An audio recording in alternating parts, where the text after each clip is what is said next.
29 अगस्त से खेत खलिहान बचाओ, कुटीर उद्योग बचाओ, रोजगार दो, किसान नौजवान पटेल यात्रा माननीय श्री अखिलेश यादव जी के आह्वान पर हमने प्रारंभ किया था। और कल 2 महीने 5 दिन बाद जनपद इलाहाबाद में सरदार वल्लभ भाई पटेल की जयंती के अवसर पर उस यात्रा का समापन हुआ। और समापन के बाद हमारे प्रतापगढ़ के जिला अध्यक्ष श्री छविनाथ यादव जी ने हमको यहाँ आमंत्रित किया कि आप लखनऊ जा रहे हैं तो हमारे आवास में चाय पी करके जाए। तो मैं छविनाथ जी के बुलावे पर लखनऊ के रास्ते पर ये कुंडा है, यहाँ पर आया। चेयरमैन गुलशन भाई ने हमारा सम्मान किया, हमारा मनोबल बढ़ाया। किसान नौजवान पटेल यात्रा 65 दिन से लगातार किसानों के बीच में किसानों की परेशानी को लेकर, नौजवानों की परेशानी को लेकर ये यात्रा चलती रही। इसको अपार समर्थन नौजवानों का मिला और किसानों का आशीर्वाद मिला, क्योंकि किसान भी भारतीय जनता पार्टी से बेहद दुखी है। किसानों से भारतीय जनता पार्टी के आज के प्रधानमंत्री नरेंद्र मोदी ने कहा था कि हम आपकी फसलों का लागत से दोहरा मूल्य देंगे, आपको लाभकारी मूल्य देंगे, आपकी आय दुगना करेंगे। लेकिन 8 वर्ष बीतने जा रहा है, नरेंद्र मोदी जी ने किसानों के साथ बहुत बड़ा धोखा किया। महंगाई बढ़ाकर किसानों की लागत बढ़ गई, लेकिन किसानों की लागत बिना जोड़े भारत सरकार अपना समर्थन मूल्य घोषित करती है, जिसको मिनिमम सपोर्ट प्राइस कहते हैं। जो न्यूनतम समर्थन मूल्य है वो भी हमारे प्रदेश के किसानों को नहीं मिला। पिछले दिनों गेहूं की खरीद हुई, धान की खरीद हुई, 8% 10% किसानों का धान गेहूं लिया गया, 90% 92% किसानों का धान गेहूं नहीं लिया गया और किसान औने पौने दाम पर अपना गेहूं धान बेचने पर मजबूर हुआ। इन बातों को लेकर जब हमारे प्रदेश के किसान दिल्ली में सरकार से याचना करने, अनुरोध करने गए तो उनको तरह तरह से अपमानित किया गया। धरने पर बैठे हुए लोगों पर कहीं पानी की बौछार की गई, कहीं आंसू गैस की गोली छोड़े गए, कहीं लाठीचार्ज किया गया, फर्जी मुकदमे लगाए गए और गलत शब्दों से, अपशब्दों से भी नवाजा गया। जब हम अपने फसलों के मूल्य का सवाल को लेकर भारत सरकार से मांग करते हैं कि आपने हमसे कहा था कि हम लागत का ड्योढ़ा देंगे, तो हमारी लागत तो दिला दो, तब प्रधानमंत्री जी उन किसानों से बात नहीं करते और उनको कभी मवाली, कभी गुंडा, कभी खालिस्तानी, कभी जातिवादी, कभी आतंकवादी जैसे अपशब्दों से नवाजा जा रहा है। जो किसान भारत का अन्नदाता है, जिसे भगवान की श्रेणी में माना जाता है, समाज का हर वर्ग किसान को भगवान की श्रेणी में मानता है कि अन्नदाता की वजह से हम सबका पेट भरता है, वो अन्नदाता सबसे ज़्यादा दुखी है। इसीलिए भारतीय जनता पार्टी से पूरी तरीके से मोह भंग हो गया है और नौजवानों का भी मोह भंग है। नौजवानों से वादा किया था कि हम 2 करोड़ लोगों को प्रतिवर्ष रोजगार देंगे। उत्तर प्रदेश में पौने 5 साल भारतीय जनता पार्टी की सरकार हो गई। योगी आदित्यनाथ के राज में सरकारी विभागों में भारी छटनी हुई और उत्तर प्रदेश के अंदर नौकरियां कम हो गई। अभी विज्ञापन आया योगी आदित्यनाथ जी की सरकार का कि हमने अभी तक 4.5 लाख लोगों को रोजगार दिया है, जिसमें संविदा के कर्मी, जिसमें मनरेगा के मजदूर जोड़ करके ये आंकड़ा बताया जा रहा है। जबकि 2 करोड़ लोगों को प्रतिवर्ष रोजगार देने की बात थी। उस हिसाब से देश का सबसे बड़ा राज्य है, तो यहाँ कम से कम 2 करोड़ लोगों को रोजगार दे देना चाहिए था, जिससे आज नौजवानों में बेहद निराशा है और नौजवानों का भी मोह भंग भारतीय जनता पार्टी से हुआ है। लोग आशा भरी निगाह से माननीय अखिलेश यादव जी की तरफ देख रहे हैं कि अखिलेश यादव जी ने अपने 2012 से 17 के कार्यकाल में जो कहा उससे भी कहीं ज़्यादा करके दिखाया है।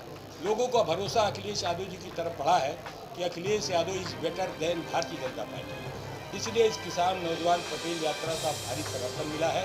आने वाले 2022 के चुनाव में उत्तर प्रदेश में परिवर्तन होना तय है और भारतीय जनता पार्टी का सफाया होना तय है। अगर आप सत्ता में आते हैं तो किसानों को लेकर के जिस तरह से किसान आत्महत्या कर रहे हैं, कर्ज के बोझ तले दबे हुए हैं, उस पर आप किस तरह से व्यवस्था देंगे कि किसान आत्महत्या न करें? हम किसानों की लागत जोड़ करके उनकी फसलों का मूल्य दिलाएंगे। अब ये आप कहेंगे कि आपकी भारत सरकार नहीं है, आप कैसे करेंगे? हम बाजार पर नियंत्रण करेंगे। माननीय अखिलेश यादव जी की कार्यकाल में हमने 2012 से 17 के बीच में गेहूँ और धान के मूल्यों पर भी देखा है कि संतुलन सरकारी क्रय केंद्रों में बिकने वाला गेहूं और बाजार में बिकने वाला गेहूं बराबर था। 1975 रुपये अगर समर्थन मूल्य केंद्र सरकार ने घोषित किया है, तो बाजार में भी 2000 रुपये कुंटल या 1975 रुपये मिलता था, जो भारतीय जनता पार्टी नहीं कर रही। भारतीय जनता पार्टी बिचौलियों को बढ़ावा दे करके पूंजीवाद को भंडारण करने वाले लोगों को पूंजी बढ़ाने का मौका दे रही है। हमारा प्रयास होगा, माननीय अखिलेश यादव जी का प्रयास होगा कि बाजार पर नियंत्रण करें। बाजार पर जो जमाखोर लोग हैं, जो मार्केट में शॉर्टेज करके मूल्य बढ़ाते हैं, उन पर नियंत्रण करें और उपभोक्ता और उत्पादक के बीच में संतुलन करें। जिस तरह से कांग्रेस उभर रही है, सपा का क्या लगता है कि नुकसान होगा या फायदा होगा इससे? कांग्रेस उभर नहीं। अभी कल गोरखपुर में जो रैली हुई उसमें अपार भीड़ उमड़ी थी, तो इससे क्या भाजपा का नुकसान हो रहा है? आप हमसे बेटर उसकी समीक्षा कर पाएंगे, क्योंकि हमारे तो समाजवादी पार्टी का साइकिल का चश्मा लगा। आप पत्रकार हैं, जर्नलिस्ट हैं, आप न्यूट्रल होकर देखेंगे कितना नुकसान होगा, कितना फायदा। प्रतापगढ़ के अंदर जो प्रशासनिक दहशत है, जो प्रशासनिक अमलों द्वारा समाजवादी पार्टी के नेताओं का उत्पीड़न हो रहा है, समय आने पर समाजवादी पार्टी उसका जवाब देगी। अध्यक्ष जी, बड़ी विधानसभाओं को लेकर सदैव राजनीतिक पार्टियों की एक बड़ी रणनीति रही है और ऐसा देखा गया है प्रायः कि कैंडिडेट का चुनाव के बहुत पहले घोषणा कर दिया जाता है। चूंकि कुंडा प्रतापगढ़ की सबसे चर्चित विधानसभा है, इसको लेकर पार्टी की क्या रही? देखिए, समाजवादी पार्टी के नेता माननीय श्री अखिलेश यादव हैं। समाजवादी पार्टी के राष्ट्रीय अध्यक्ष और राष्ट्रीय नेतृत्व ये फैसला करेगा कि कुंडा सहित उत्तर प्रदेश की किन विधानसभाओं में कौन चुनाव लड़ेगा, और पूरा प्रयास होगा कि उत्तर प्रदेश की सभी सीटों पर समाजवादी पार्टी का कब्जा हो। जैसे 1993 से लेकर के कुंडा पर राजा भैया के 30 मार्च तक कोई नहीं तोड़ पाया, तो कुंडा के लिए रणनीति समाजवादी पार्टी तोड़ेगी। किस तरह की? वो समय बताएगा, कैंडिडेट कैसा? वो समय बताएगा। अच्छा कैंडिडेट मिलेगा, जनता में लोकप्रिय होगा, जनता जिसे पसंद करती होगी वही कैंडिडेट। चर्चाएं आम है कि जनता दल से भी कुछ बातचीत चल रही है गठबंधन को लेकर समाजवादी पार्टी के साथ। ऐसी सिर्फ अफवाह है। अध्यक्ष जी, आपके एक नजदीकी विधायक हो रहे हैं, हो सकता है ज्वाइन भी कर रहे, आर.के. पटेल, उन्होंने कल सरदार पटेल जयंती के अवसर पे राष्ट्रपिता महात्मा गांधी को राष्ट्रपिता मानने से ही इनकार कर दिया। उनका कहना है कि सरदार पटेल को राष्ट्रपिता होना चाहिए। ये उनका व्यक्तिगत विचार है। अध्यक्ष जी, पार्टी से कोई मतलब नहीं।